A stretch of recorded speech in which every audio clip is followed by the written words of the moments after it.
What the fuck is up, everyone? Prison Meddler here, back with another reviewing in every album series. And today I'm doing Nine Inch Nails.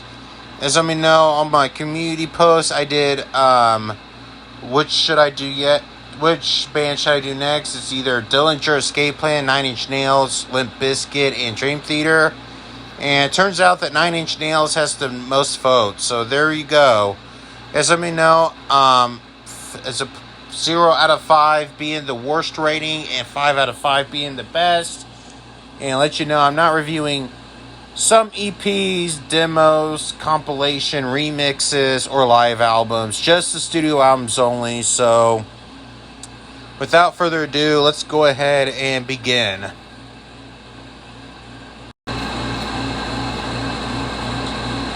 Alrighty, now first up we got is Pretty Hate Machine.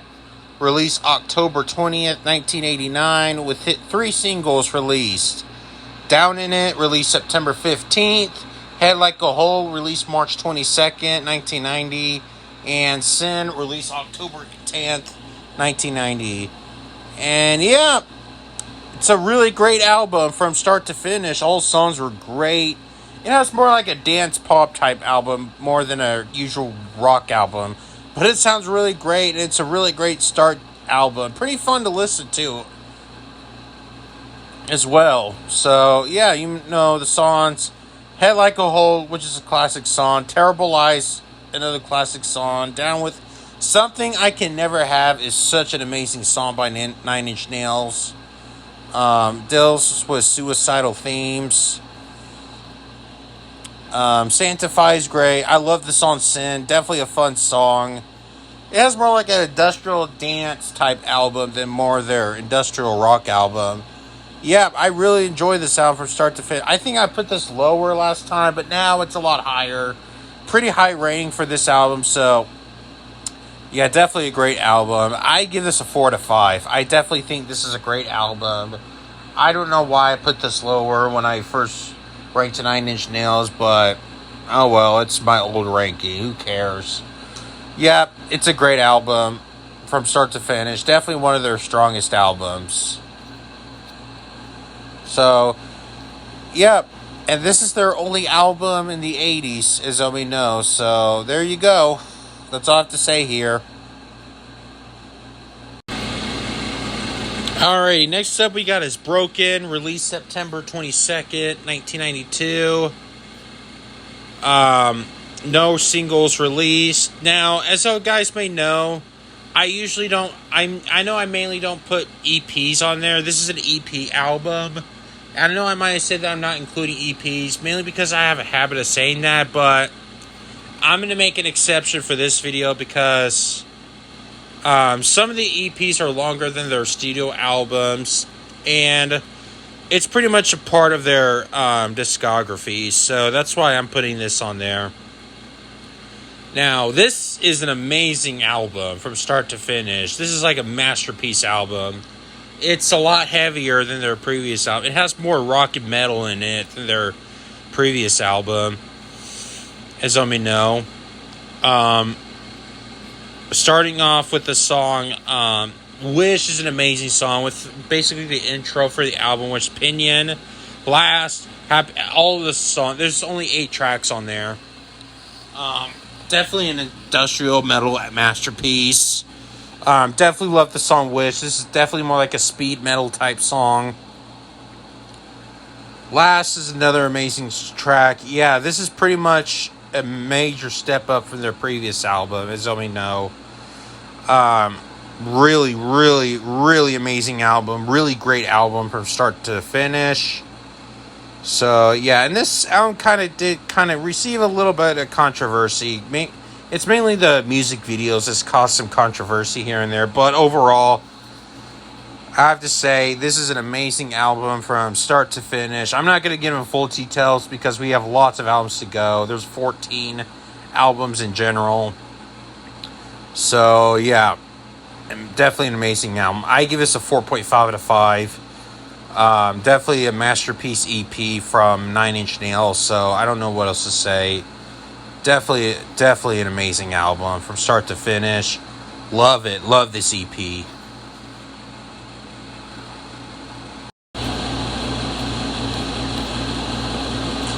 Alrighty, next up we got is The Downward Spiral, released March 8th, 1994.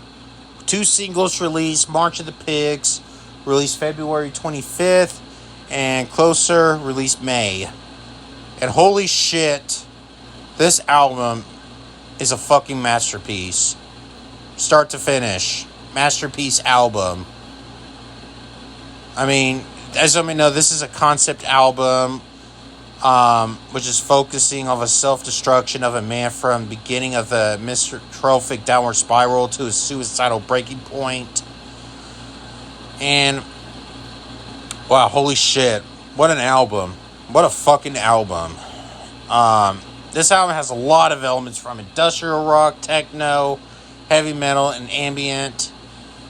And holy shit, it worked with this album. Production, mixing. The mixing in this album is fucking perfect. I mean, there's a lot of genres and they mix it well, and it mixed perfectly with this album. Let's talk about the fucking songs. And this album, it's a controversial album too, especially especially with the song Big Man with the Gun, as I may know. And especially with the contributions to the Columbine shooting. This album is pretty much to blame to that, since this happened 5 years later, which happened on April 20th, 1999. And, yeah, this album, other than all, I mean, let's just talk about the song. Mr. Self-Destruct, amazing fucking track. I mean, it's definitely an aggressive song. What else to say here? I just love the middle section with the more relaxing tone, and then it got some more aggressively. Piggy, another great song. I definitely enjoy Pig. Heresy is an amazing fucking... Okay, March of the Pigs. What the awesome fucking song. Definitely a speed metal type song like Wish. Definitely an amazing track. And then we got Closer, which is a classic Nine Inch Nails song. I definitely love that song, Nine Inch from Closer. Every single song is just perfect from start to finish. I just fucking love this album. Definitely one of the best albums in the 90s. This album is just fucking amazing. This album is a big 5 out of 5. This album is just perfect in every single way. Definitely a 5 out of 5. I don't see why I should rate this lower. This is a massive 5 out of 5 for me. This album is just fucking perfect. I don't know what to say. I didn't forget about the song Hurt. Definitely one of their amazing tracks. It's so amazing that, as I may know, Johnny Cash covered that song. As I may know, you may notice the Johnny Cash song Hurt. That is a cover from Nine Inch Nails, in case you didn't know that. So yeah, Hurt is definitely the best way to close the album. So yeah, perfect album from start to finish. That's all I have to say here.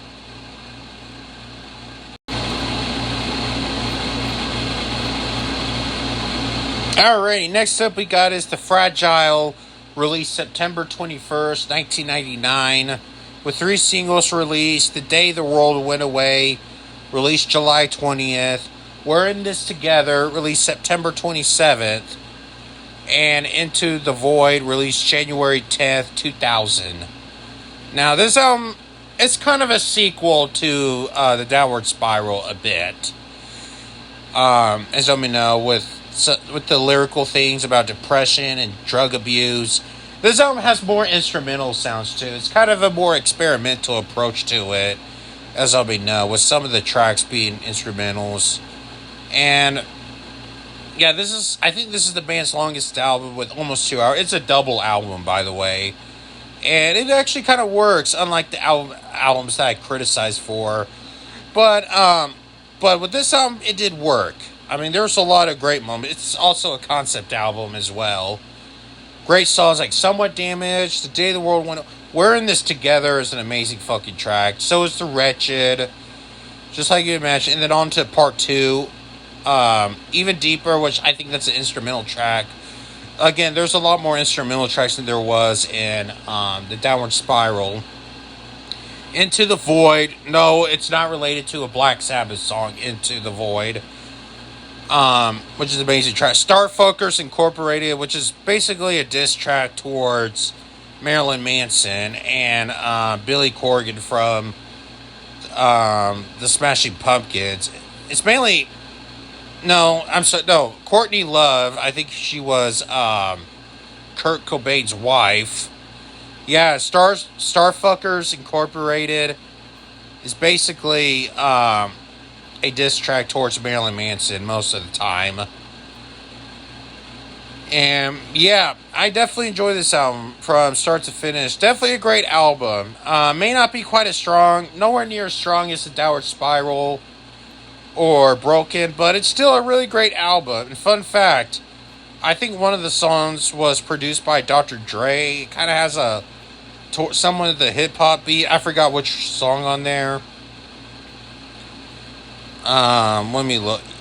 Yeah, he was involved in this album. Dr. Dre, the song Even Deeper I think this was in part 2 of the album, or part 1. Oh, Even Deeper, which is I think that's an instrumental track. So yeah, or if it's not, Just Like You Imagined, that's an instrumental. My bad. Sorry, I got it all mixed up here, but you know what I mean. But again, it's a long album, and it's a great album too, so I give this album a 4 to 5. I definitely think this is a great album. Not quite as strong as the Downward Spiral, but it's still a really great album. I definitely do enjoy it from start to finish. So, yeah, I definitely think it's a great executed way to have a double album as well, as you may know. So, yeah, definitely a great album. That's all I have to say here. Alrighty, next up we got is With Teeth, released May 3rd, 2005, with 3 singles released. The Hand That Feeds, released March 28th, Only, released July 25th, and Every Day is Exactly the Same, released April 4th, 2006. And as you may know, this is the band's first album in 6 years. And yeah, Trent Reznor has been going through a lot. He's been through a lot of shit. And as some may know, this pretty much abandoned. They still kept the rock elements. It's a lot less. It's less heavier than their previous albums, besides their debut. And as some may know, there's a lot of tracks on there. It's not quite as strong as their previous albums, but I can say it's a solid album. It does have some pretty heavy jams on there too, and has quite fun songs too, like The Hand That Feeds. That's a pretty fun song. As well as All the Love in the World. I think Dave Grohl from Foo Fighters did drumming on some of the tracks on there too. Only's a pretty good song too. It's a fun song as well. It kind of reminds me of Pretty Hate Machine a bit, which is their debut album. So yeah, like I said, I noticed Dave Grohl was involved in his albums. He did drums on some of the songs, but not all of them. And yeah, this is the first Nine Inch Nails albums with Atticus Ross being involved in it. I think he only produced the album. And yes, I think this is the first album where we consider this as Trent Reznor's solo project as Nine Inch Nails. Since he's pretty much the only guy who's been in Nine Inch Nails since day one. So yeah, I definitely think this is a pretty solid album. Yeah, there's plenty of fillers here and there, but I would not really complain much about this album. I think I put this really low last time, but the songs really did grow into me. I'll give it that. So I'm going to give this album a 3 out of 5. This album did grow into me a lot more than it had years ago. So yeah, I wouldn't complain a lot about this album. I definitely think it's a solid album. Definitely nowhere near as good as their previous albums though, but it's fun to listen to at times here and there. I wouldn't complain much.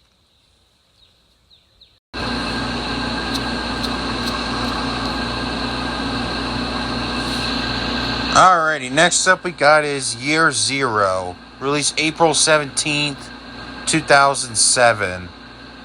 With 2 singles released, Survivalism, released March 13th, and Capital G, released June 11th. Now, as some of you know, this is kind of a more of their political album. It's a follow-up to their last album, which was released 2 years after that. And as their last album with Teeth. 2 years later, they released this album. And as I know, it's just like their usual albums, it's a concept album. And yeah, it's kind of a political album, leaning towards like some elements like Iraq War, 9/11, terrorist attack, and criticizing policies of the U.S. government. My sort of complaint about this album is just I just don't like how political it gets for some odd reason. But there's still plenty of solid songs like Hyperpower, which is an intro for the album. Beginning of the Survivalism's a great song. I do like The Good Soldier.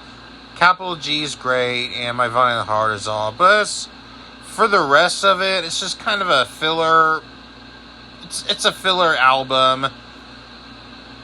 Again, it's a lot similar to the previous album, just more electronic sounds. So, yeah. I mean, half of the song is memorable, half of it isn't. So, yeah. I mean, as to the singles I mentioned, this album is just... if I would go back to this album, it would be just a couple of songs, and that's literally it. So, yeah, I'm going to give this a 2.5 out of 5. It's an okay record. It's just something I won't listen to every day. It's not a bad album. It's just, it's alright. That's all I have to say here. It's not really a good review, I know, but it's whatever. It's just mainly the lyrical, political themes is just not quite a fan of. That's all.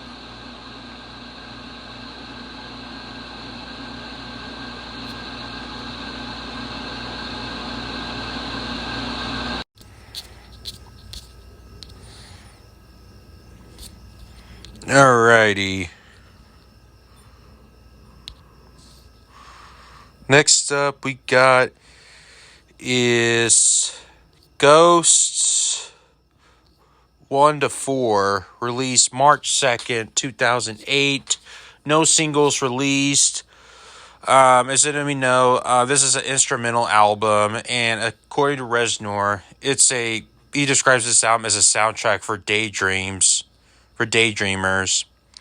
And it's kind of accurate. Plus, since this is a daydreamer album, it's an ambient album. It's an instrumental album, as y'all may know. And if y'all see my ranking on Nine Inch Nails, y'all know that I didn't include the Ghost albums on there. But this time I am. I decided to go ahead and check this out because of why not. And I have to say, they're pretty decent. I'm not going to lie. I mean, it's not like their rock album or anything like that. I know many people put this as a lot lower, but for these albums, I would not complain anything about it at all. I definitely think it's a solid listen. So, since this is all instrumental, I mean, yeah, it's very long. There's like only 4 discs, I think. But, yeah, besides all that, I would not... Actually, 4 parts of Ghosts, but there's 2 discs, so... Yeah, I wouldn't complain about it, so... I give this a 3 to 5. I find this decent, so...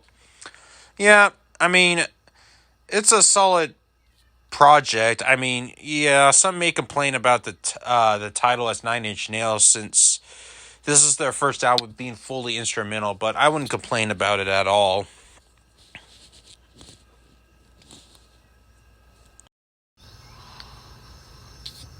Alrighty, next up we got is The Slip, released May 5th, 2008, with only 1 single, Discipline, released April 22nd, 2008.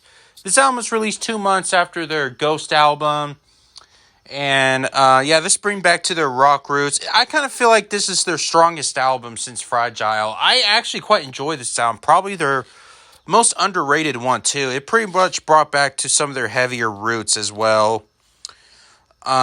Since, I mean, I do love the production. I do like the, Unithorax method, and it kind of sounds pretty, unpredictable too. I mean, it got some fun songs like A Million, great song, Letting You Discipline. Lights in the Sky is a really beautiful ballad track, which leads to Lights in the Sky and Corona Ratio is one song, but it's split in 2 tracks. Corona Ratio, which is an ambient instrumental, really, really one of the most underrated instrumentals I ever heard. I definitely dug that one. The Four of Us Are Dying, which is the next song, which is another instrumental, and it's definitely a great one too. And then I really love the way they close the track Demon Speed. So yeah, I have no else to say. I definitely think this is one of Nine Inch Nails' strongest albums. Their best post Fragile album to date, in my opinion, and definitely their best one in the 2000s. So yeah, there's really nothing else to say about this album. I'm going to give this a 4 out of 5. I definitely think this is one of their strongest albums in quite a long time. Definitely dug this album. Definitely their most underrated one. So, yeah.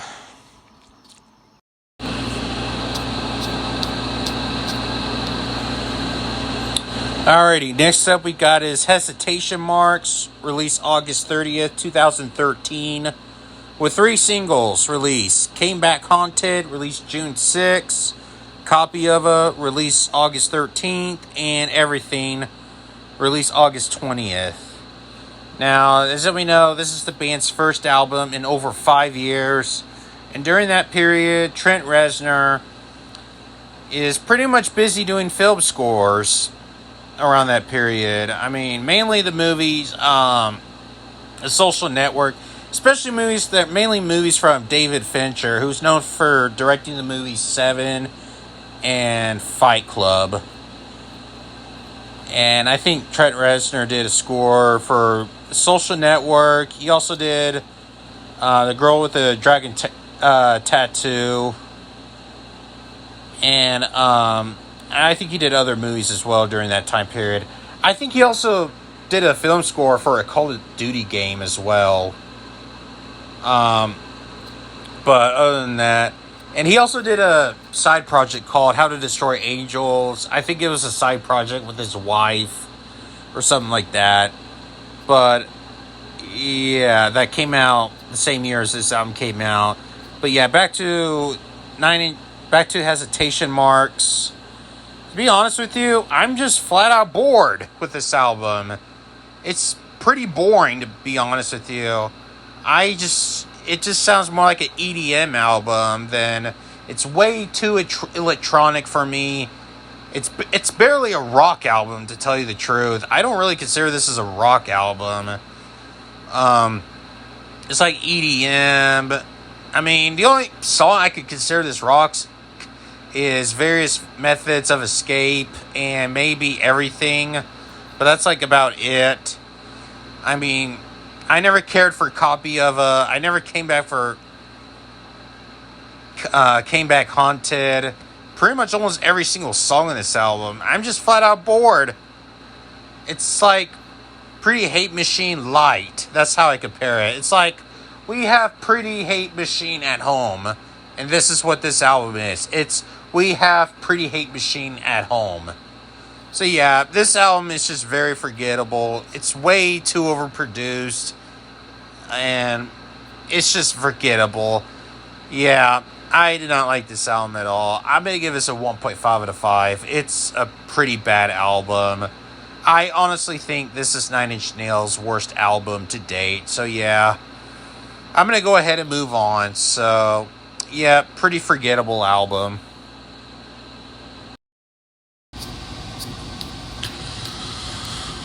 Alrighty, next up we got is Not the Actual Events, released December 22nd, 2016. This is an EP album. Like I said before, I'm making an exception for this video. So, yeah, this EP, much better than their 2013 album, Hesitation Marks. It definitely brought back more rock elements. They definitely abandoned their EDM-ish sound. And despite being the album is short as fuck, this album is only like a little over 20 minutes. but it's pretty solid. I mean, Branches, Bones, great one. Dear World, I really wouldn't complain much about this EP. I definitely think it's a pretty solid EP for at some point. So it may have a little bit of fillers, kind of drug me off a bit, but I wouldn't complain too much. So I would give this a 3 out of 5, little lean towards a 3.5. So I do think it's a pretty decent EP overall. Okay, next up we got is Add Violence, released July 19th, 2017. This one is a lot more aggressive from their previous EP. It kind of brought some more of their, I don't know what to say. It kind of sounds more like Fragile, I should say, with songs like Less Than. Less Than is catchy as hell. I do like that song. This Isn't the Place, and there's a 12-minute track called The Background World and The Lovers. So I definitely think this is better. Again, this is the EP, so it's really not saying much. So I would give this a 3.5 out of 5. I definitely think this is a solid EP. There's really nothing saying much. Alright, the next one, out of the 3 trilogy albums, Bad Witch, released June 22nd, 2018. Unlike the EPs, this one's a full-length studio album, but it feels more like an EP. This album is only 30 minutes. So, all I have to say about this album, I definitely think this may be their strongest since The Fragile, to be honest with you. I'm not 100% sure. I definitely think this is definitely their strongest for years. So, yeah, I definitely think in almost 2 decades. Wow. Shit Mirror's a great song. I love the... Where's the one with the... where Trent played the saxophone? I think it's Play the Goddamn Part. Yeah, I think that's it. This is a pretty solid experimental album. Again, it's part of the trilogy. And yeah, I definitely think this has a lot of unexpected moments. Pretty much a hidden gem for the most part. So, yeah, I would give this a 4 out of 5. I definitely think this is their strongest since The Fragile. And there is not one bad thing I would say about this album. Alrighty, next up we got is Ghosts 5 Together. Released March 26, 2020. Now, this album, I think this is pretty much my thoughts on their previous Ghost album. Like, it's an instrumental, it's ambient, so I wouldn't really complain much about it. So yeah, I think this was for like scores for films or something like that. So they decided to make this like a compilation and put it on the studio album or such. I'm not really going to say much about it. It's pretty much on my thoughts on the Ghost album. So I would give this a 3 out of 5. I pretty much think this is pretty decent overall. And same thing, I don't want to bother with the next Ghost album, Locust, which this is also pretty much a 3 out of 5 as well. So, yeah, there's really no other review necessary.